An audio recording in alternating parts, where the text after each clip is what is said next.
Good morning प्रिय स्टूडेंटों। बिल्कुल ninth के हमने 2 पार्ट पढ़ लिए थे। ये हमारी नाइन्थ की तीसरी क्लास, जो कि हमारा जो एटम एंड मॉलिक्यूल्स का जो चैप्टर चल रहा था एनसीईआरटी के अकॉर्डिंग, बिल्कुल एनसीईआरटी के अकॉर्डिंग अपन पढ़ रहे हैं। और इसमें हमने परमाणु के बारे में, डाल्टन का जो परमाणु सिद्धांत था उसके बारे में चर्चा कर ली थी। देखिए, पहले पार्ट में हमने किसी कारण से प्रश्न आपसे नहीं पूछे थे, जो कि अपना दूसरा पार्ट था। उसमें हमने पहला क्वेश्चन किया था कि ऐसी कौन सी धातु है जिसे कैरोसिन के तेल में डुबो कर रखा जाता है।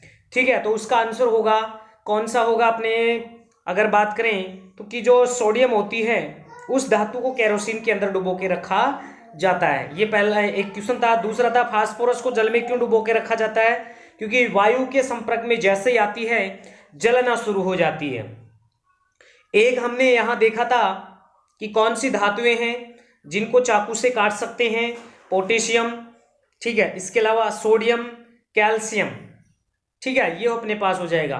सबसे हल्की अगर हम बात करें गैस तो हीलियम। कौन सी गैस? Helium gas. ठीक है, ये भी हमने पढ़ लिया था। तो इस तरह से हमने बहुत सारी कुछ चीजें यहां देख ली थी। अब हम रेगुलर एक बड़े पार्ट के अंदर पढ़ेंगे। बिल्कुल लगभग आधे घंटे की आपकी क्लास होगी। आज की जो क्लास होगी लगभग आधे घंटे की क्लास होगी आपकी। ठीक है, तो परमाणु की अगर बात करें, ठीक है, परमाणु में हम बात कर रहे थे। परमाणु, तो ये जो परमाणु होता है इसके 3 मूलभूत कण होते हैं। इसके 3 मूलभूत कण होते हैं कि जो परमाणु होता है, बिल्कुल आपको दिखाई नहीं दे रहा है। ठीक है, मैं करता हूं इसको अभी सही। बिल्कुल ये देखिए, ठीक है, कि जो अपने पास जो परमाणु है, परमाणु इसके 3 मूलभूत कण होते हैं। कि जो परमाणु होता है इसके 3 मूलभूत कण होते हैं, जिसमें अपने पास एक होता है, यहां मैं लिख देता हूं इलेक्ट्रॉन। इलेक्ट्रॉन एक होता है अपने पास यहां प्रोटॉन, एक होता है अपने पास यहां न्यूट्रॉन। तो ये 3 मूलभूत कण होते हैं। ये 3 मूलभूत कण होते हैं। परमाणु के 3 मूलभूत कण की अगर अपन बात करें तो इलेक्ट्रॉन, प्रोटॉन और न्यूट्रॉन होता है। बिल्कुल इनकी चर्चा करेंगे। लेकिन जो डाल्टन ने परमाणु सिद्धांत दिया था तो उस समय इलेक्ट्रॉन और प्रोटॉन की जानकारी नहीं थी। फिर बहुत सारे वैज्ञानिकों ने अपने अपने कमेंट्स किए और उन कमेंट्सों के आधार पे इनकी खोज सामने आई कि भैया परमाणु में इलेक्ट्रॉन और प्रोटॉन और न्यूट्रॉन भी पाए जाते हैं। इलेक्ट्रॉन, प्रोटॉन, न्यूट्रॉन भी पाए जाते हैं। तो आप यहां से अपन देखेंगे, देखिए, अगर हम परमाणु की संरचना की अगर बात करें, अगर हम परमाणु की संरचना की अगर बात करें, ठीक है, अगर हम परमाणु की संरचना की अगर बात करें, ये इसका नाभिक हो गया, ठीक है, ये इसका क्या हो गया? नाभिक हो गया। थोड़ा सा लाइट फोकस बढ़ रहा है ना, चलो कोई नहीं। ये इसका नाभिक हो गया और नाभिक में होते हैं प्रोटॉन और न्यूट्रॉन होते हैं। जो इलेक्ट्रॉन होते हैं वो कक्षा एवं कोषों में क्या लगाते रहते हैं? चक्कर लगाते रहते हैं। इन कोषों में होते हैं, इन कोषों में इलेक्ट्रॉन क्या होते हैं? चक्कर लगाते रहते हैं। इस प्रकार से यहां घूमते रहते हैं। तो इस प्रकार से ये अपन कह सकते हैं ये एक परमाणु की संरचना स्ट्रक्चर है। ये परमाणु की क्या है? एक स्ट्रक्चर है। अगर इस परमाणु की स्ट्रक्चर की बात करें तो इसमें 3 मूलभूत कण होते हैं, इलेक्ट्रॉन, प्रोटॉन और न्यूट्रॉन। बिल्कुल इलेक्ट्रॉन, प्रोटॉन और न्यूट्रॉन होते हैं। सबसे पहले हम बात करेंगे कि इलेक्ट्रॉन की खोज किसने की, इलेक्ट्रॉन को नाम किसने दिया, इसका द्रव्यमान कितना होता है, ठीक है, इसके बाद में इसके आवेश का मान कितना होता है, कि ये इलेक्ट्रॉन परमाणु में कहां व्यवस्थित होते हैं, ये सब चीजें अपन रेगुलर पढ़ेंगे।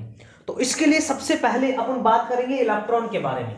तो देखिए, इलेक्ट्रॉन के बारे में अपन थोड़ी सी चर्चा कर लेंगे यहां। तो देखिए, सबसे पहले अपने पास आता है कि इनकी खोज किसने की। तो इसके लिए आपको एक ट्रिक याद करनी है। खोज के लिए आपको एक ट्रिक याद करनी है, आप नोटबुक में उसे लिख लें। बिल्कुल, इसकी अगर खोज की अगर अपन बात करें तो इसकी खोज किसने की, देखिए खोज की ट्रिक हो जाएगी अपने पास से कि ईंट पगे नाच, ईंट पगे नाच। जबरदस्त ट्रिक है, बहुत ही शानदार तरीके से आप याद कर सकते हैं, कभी भूलेंगे नहीं, लाइफ में आपको ये चीजें लंबे समय तक याद रहेंगी। तो देखो यहां ई से क्या बनता है, इलेक्ट्रॉन बनता है, ई से क्या बनता है, इलेक्ट्रॉन बनता है। और इलेक्ट्रॉन में यहां देखिए लिखा है टे, तो टे का मतलब होता है टॉमसन। क्या होता है, टॉमसन, या इसको बोलते हैं थॉमसन, थॉमसन। चाहे तो आप इसको थॉमसन बोलें, चाहे आप इसको टॉमसन बोलें, ये एक ही बात है, बिल्कुल एक ही बात है ये, ठीक है। टॉमसन और थॉमसन, इलेक्ट्रॉन की खोज टॉमसन ने की, जे थॉमसन बोल दीजिए, जे टॉमसन बोल दीजिए। तो इलेक्ट्रॉन की खोज आपको पता चला कि इलेक्ट्रॉन की खोज किसने की थी, जे थॉमसन ने की। इसके बाद में देखो पैसे अपने पास होता है प्रोटॉन। क्या होता है, प्रोटॉन, प्रोटॉन होता है, ठीक है, प्रोटॉन। तो इलेक्ट्रॉन की खोज हमने देखी, और इलेक्ट्रॉन की खोज के लिए आपके सामने मैंने ये ट्रिक लिखी है, यहां से आप देख सकते हैं ई का मतलब होता है इलेक्ट्रॉन, और टे का मतलब होता है टॉमसन, पे का मतलब होता है प्रोटॉन, ठीक है, प्रोटॉन। और गैस होता है यहां गोल्डस्टीन। क्या होता है, गोल्डस्टीन। क्या होता है भैया, गोल्डस्टीन। तो प्रोटॉन की खोज किसने की, गोल्डस्टीन ने की है। प्रोटॉन की खोज किसने की है, गोल्डस्टीन ने की है। यहां देखो न्यूट्रॉन, और न्यूट्रॉन की खोज की है, चे से बन जाएगा जेम्स चैडविक, चैडविक, ठीक है, आप याद रखेंगे, जेम्स चैडविक ने इसकी क्या की, खोज की है। तो हमने देखा यहां कि इलेक्ट्रॉन की खोज जे टॉमसन ने की है, और प्रोटॉन की खोज गोल्डस्टीन ने, और यहां न्यूट्रॉन की जेम्स चैडविक ने की है। किसने की है, जेम्स चैडविक ने। बहुत बार कंपटीशन में भैया यहां से क्वेश्चन मिलता है आपको, बिल्कुल आपको बहुत कंपटीशन, जितने भी बहुत सारे कंपटीशन होते हैं वहां मिलेंगे आपको। तो परमाणु के मूलभूत कण कितने होते हैं, 3 होते हैं। मूलभूत कण को कितने होते हैं, 3 होते हैं, यह आप याद करेंगे। इसके बाद नेक्स्ट अपन देखते हैं, इसके बाद में हम यहाँ जो तीनों मूलभूत कण हैं इनको लिखेंगे एक एक को करके। तो सबसे पहले अपन बात करेंगे इलेक्ट्रॉन की। किसकी बात करेंगे भाई, इलेक्ट्रॉन की। तो मैं यहां लिख लेता हूं इलेक्ट्रॉन, यहां अपन लिख लेते हैं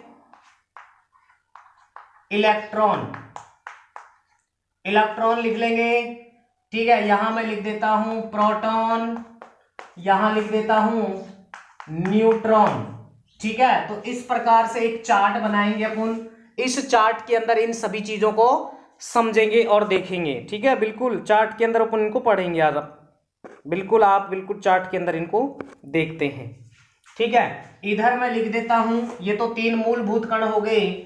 इसके बाद में मैं यहां लिखूंगा इसका प्रतीक, कि प्रतीक क्या होता है। तो देखो सबसे पहले अगर हम प्रतीक की बात करेंगे यहां कि इलेक्ट्रॉन का प्रतीक क्या होता है, तो इलेक्ट्रॉन का जो प्रतीक होता है वो होता है इलेक्ट्रॉन, यानी ई के ऊपर माइनस, बिल्कुल, क्योंकि इस पर होता है ऋण आवेश, ठीक है। कौन सा आवेश होता है, ऋण आवेश होता है इसके ऊपर। कौन सा आवेश होता है, ऋण आवेश होता है। इसके बाद में प्रोटॉन की अगर बात करें तो P प्लस प्रोटॉन, ठीक है। और न्यूट्रॉन के लिए अपन लिखेंगे, यानी इस पर कोई भी आवेश नहीं होता है, ये उदासीन होता है, बिल्कुल। अब लिखेंगे इसके बाद में कि कौन से आवेश होते हैं इनके ऊपर। आवेश की अगर बात करें तो आवेश की अगर बात करें तो यहां ऋणावेश होता है इस पर। इलेक्ट्रॉन पर कौन सा आवेश होता है, यहां ऋणावेश होता है। प्रोटॉन पर होता है धनावेश, प्रोटॉन पर कौन सा होता है, धनावेश। और जो न्यूट्रॉन होता है वो होता है उदासीन। न्यूट्रॉन क्या होता है, उदासीन होता है, बिल्कुल उदासीन होता है। जो न्यूट्रॉन होता है वो क्या होता है, उदासीन होता है। बिल्कुल आप इन चीजों को रेगुलर तैयार करें, आप ऐसे नहीं सोचें कि ये बिल्कुल नॉर्मल सी चीजें हैं। मैं मानता हूं आप पढ़ते हैं रेगुलर, आपके लिए नॉर्मल चीजें हो सकती हैं, लेकिन आप इन चीजों को अच्छे से अध्ययन करें। बिल्कुल अगर आपको आवेश, यहां आवेश आया है तो आवेश के लिए ये नहीं कि धनायन हो गया, ऋणायन हो गया, इस पर कोई आवेश नहीं है। आप याद कीजिए यहां से कि आवेश यहां बार बार आया, तो इस आवेश का मात्रक को क्या होता है, तो आवेश का मात्रक क्या होता है, कूलाम होता है। बिल्कुल आप याद करें, नोट कर लें आप साइड में कहीं भी। इसका आवेश का अगर मात्रक की अगर अपन बात करें तो क्या होता है, कूलाम होता है। अब इसके बाद में देखते हैं कि इसे का मान देखते हैं, ठीक है। यहां इलेक्ट्रॉन के आवेश का मान देखेंगे, इलेक्ट्रॉन के आवेश का मान देखेंगे, और हम प्रोटॉन के आवेश का मान देखेंगे, और उदासीन के लिए उसका मान देखेंगे। बिल्कुल ये अपन देखेंगे।